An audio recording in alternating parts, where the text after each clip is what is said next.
Dakbayan sa Mandawi na hibong nganong ang Cebu City lang ang gipaubsan ngadto sa Alert Level 1. Si Nico Sereno sa report.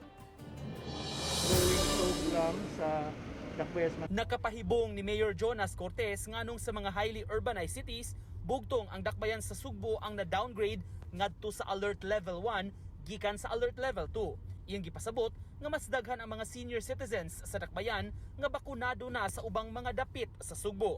Ang gidaghanon sa mga bakunado nga mga senior citizen usa sa gihimong basihan aron ma-downgrade ang usa ka dapit gikan sa Level 2 ngadto sa Alert Level 1. It's a big question, no? Mao nay pangutanang nagtangag og dakong ganti nga ang Dakbayas Mandawi. Hinong gipasusi na kini sa dakbayan sa Department of Health. Midangup na sab ang nagduma karon sa vaccination program sa Mandawi sa Regional Interagency Task Force aron mangayo og katinawan. Kay basing on the data, no?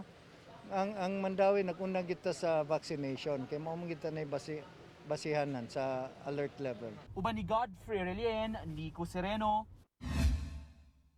Balitang Bisdak.